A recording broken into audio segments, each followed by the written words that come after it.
we have the Landorus 3 and 4 making its way into Pokemon Go from Wednesday the 24th all the way until Wednesday the 21st, and that's going to be 10 a.m. to 10 a.m. And then we have new Pokemon Go content coming out, which is going to be very exciting. So we're going to go over all the tips, tricks, strategies, counters, and 100% IVs to make sure you maximize out on this pretty strong ground flying Pokemon in Pokemon Go. So welcome to the Trader Club. Here we go.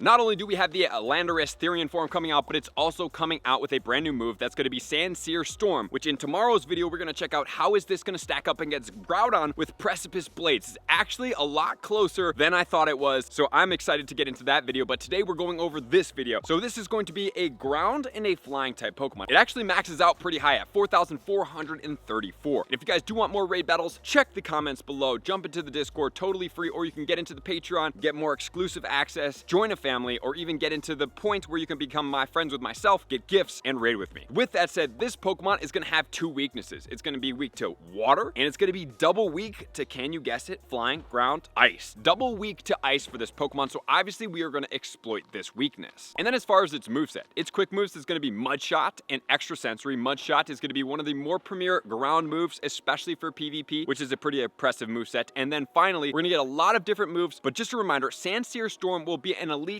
TM move. It's not going to be a move that you can get after this event. And then as far as its charge moves, it's going to get Earthquake, which used to be a very premier ground move, but there's obviously been moves added since. It's also going to get Stone Edge. The one problem with Stone Edge is that it is going to be strong against ice type Pokemon, so we're going to have to be careful about that. It's also going to get Bulldoze and Superpower, and obviously the elite TM Bull Sandsear Storm, which is going to be what we're analyzing tomorrow, which I'm excited about. Which then leads us to the 100% IVs. So 2241 will be at level 20, every condition but two conditions, which is going to be sunny and windy weather. In the sunny and windy weather, it's going to get boosted all the way to level 25 at 2801. So if you see a 2800 in a weather boost, you have the hundo, because there's not going to be a 2800 to be able to get. So if you see 28, it's going to be 01, and it's going to be 100% IV, which is a very exciting thing for you guys. Hopefully you guys do get the hundo. Did you guys go after the hundo Therian Thundurus after I made the guide, or did you decide to opt out based on it being weaker to Zekrom? If you do want to see that video, check it out up here. And then obviously the shiny is going to be out as always. So now let's transition into the counters. According to Pokebattler, it's going to take 1.48 trainers to be able to take down this Pokemon, which means it is pretty easily doable, especially with this ice type weakness. Not only that, guys, this is just level 40 counters. This may or may not be including Party Play, Weather Boost, and then level 50 counters on top of that, and Best Friend bonuses. Man, this Pokemon could absolutely get destroyed, especially if you have a couple people in the party. Anything with a double weakness makes it automatically weaker, obviously, and it takes it down so much faster. And with that Party Play, don't overlook that. Anytime you do a raid in person with somebody, if you have the capability, even if they're not on your friends list, that's totally cool. You can still enter a party. Guys, it does absolute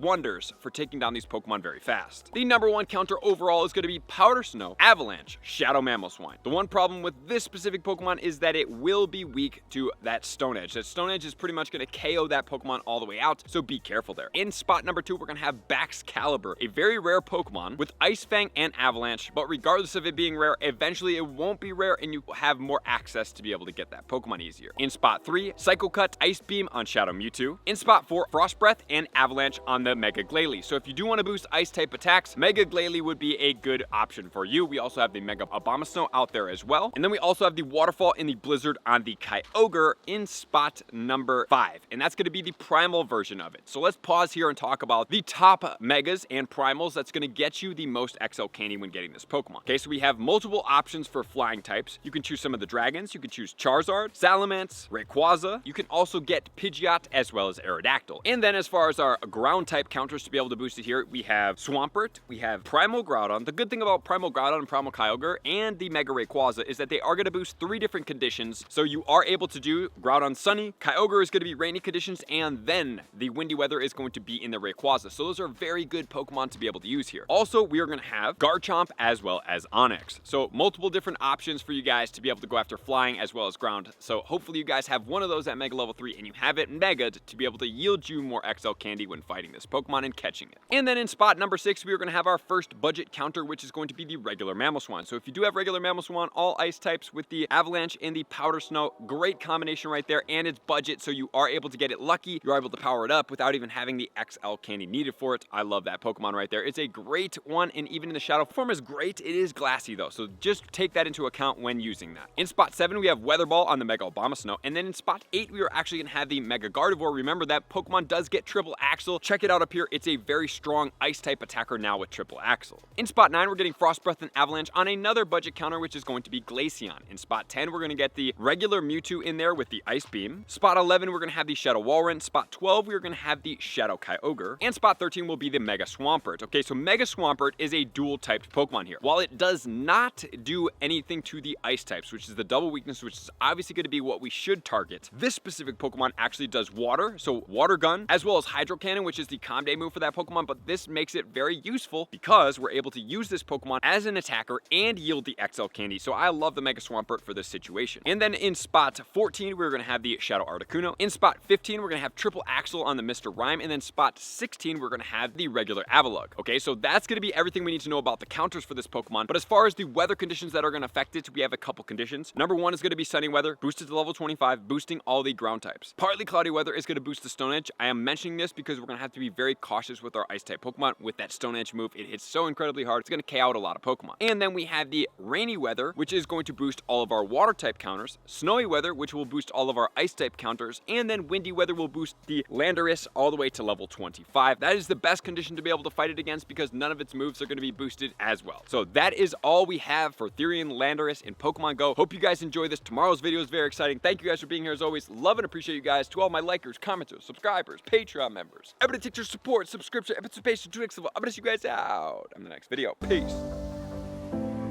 I want to take this time to thank everybody who supports me in every facet. It means the world to me, and an extra special thank you to all my Patreons. I greatly appreciate the extra support to continue to allow me to pursue Pokemon Go full time, allowing me to create my daily video uploads in the most timely fashion for everyone's benefit. Plus, I get the amazing experience of sharing my creative processes behind the scenes and raiding all around the globe with select upper tiers. Thank you everybody for being a part of the Trainer Club. You all mean the absolute world to me, and I will see you guys out on the next video.